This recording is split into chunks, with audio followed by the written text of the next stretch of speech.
गठबंधन के तहत हम लोग चुनाव लड़ने जा रहे हैं। कल भारतीय जनता पार्टी की तरफ से औपचारिक ये जानकारी साझा की गई थी कि देवली की सीट लोक जनशक्ति पार्टी रामविलास को दी गई है। मुझे खुशी है इस बात की कि देवली की सीट पर लोक जनशक्ति पार्टी ने एक ऐसे प्रत्याशी को लड़ाने का फैसला किया है जिन्होंने निरंतरता में समाज अपने क्षेत्र के लोगों के बीच बिना किसी लालच के, बिना किसी चाहत के निरंतरता में लंबे समय से इन्होंने कार्य करने का काम किया।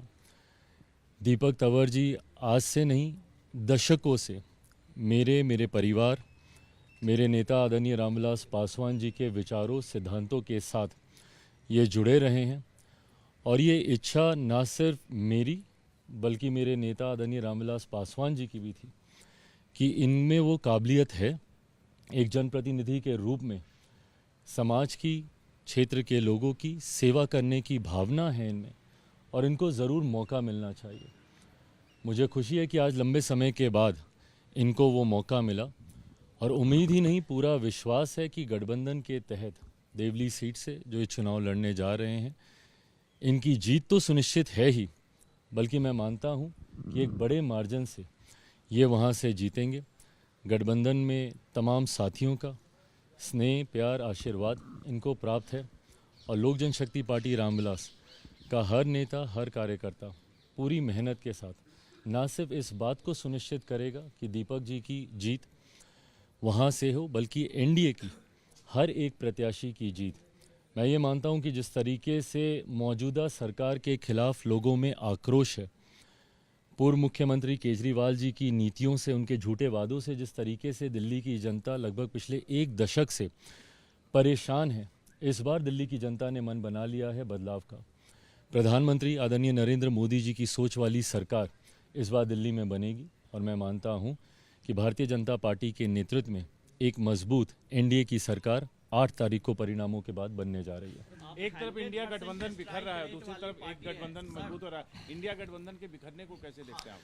भाई, इंडिया अलायंस तो अब रहा ही नहीं ना। उन्हीं के ही नेताओं ने औपचारिक घोषणा कर दी, कई घटक दलों ने भी यहाँ तक बोल दिया कि भाई लोकसभा तक ही ये अलायंस था। और दिल्ली, मुझे लगता है एक गठबंधन कैसे पूरी तरीके से बिखर सकता है, उसका जीता जागता उदाहरण है। जहाँ आम आदमी पार्टी, कांग्रेस, ये सारे प्रमुख दल इंडिया अलायंस को मजबूती देने के लिए एक साथ आए थे, आज एक दूसरे के सामने लड़ रहे हैं और उसमें बाकी के जो बचे हुए घटक दल हैं, कोई इसका साथ दे रहा है, कोई उसका साथ दे रहा है। तो ये एकता तो इंडिया अलायंस में कभी थी ही नहीं, क्योंकि महत्वाकांक्षी नेताओं का, महत्वाकांक्षी दलों का ये गठबंधन था।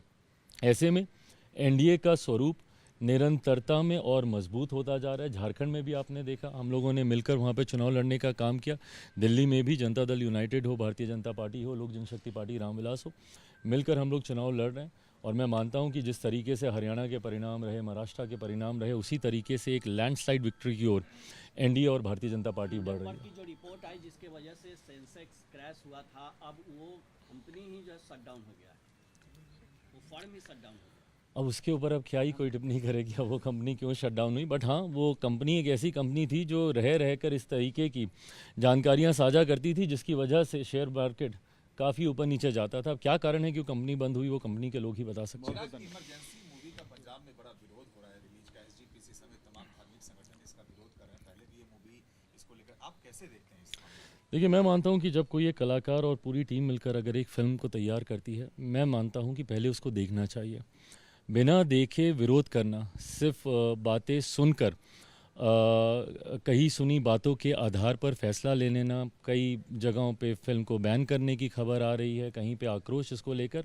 आप देखें, अगर उसके बाद अगर आपको लगता है कि इसमें कुछ सही नहीं है, फिल्म मैंने भी नहीं देखी है, पर हाँ, मैं ये मानता हूँ कि जब कोई फिल्मकार फिल्म बनाता है तो उसको एक बार देखना ज़रूर चाहिए और उसके बाद अगर आपका कोई एतराज़ है तो ज़रूर आप अपना आक्रोश सामने रख सकते हैं। बिहार से तेजस्वी यादव प्रगति यात्रा को दुर्गति यात्रा बता रहे हैं, कह रहे हैं कि टायर्ड सीएम है, रिटायर्ड अधिकारियों द्वारा चला रहे हैं। ये लंबे समय से कर रहे हैं। उनको डर इस बात का है कि जिस तरीके से एक विनिंग कॉम्बिनेशन के साथ बिहार में एनडीए आगे बढ़ रहा है, इस बात की घबराहट मेरे छोटे भाई के मन में है और ये स्वाभाविक भी है।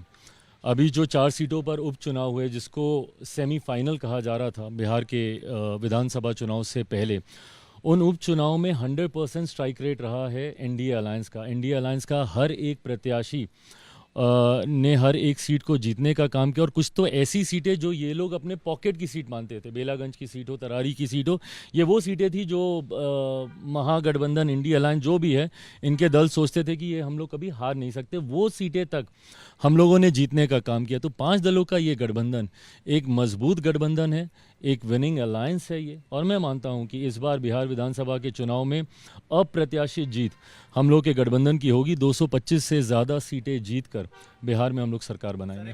देखिए, हर किसी की अपनी अपनी बातें रखने का तरीका होता है। बिना प्रशांत जी ने क्या किया और क्यों और क्या कह रहे हैं और क्यों कह रहे हैं, बिना उस पर टिप्पणी किए हुए जिस मुद्दे को लेकर वो अनशन पर थे, उस मुद्दे से ज़रूर मैं भी सहमति रखता हूँ।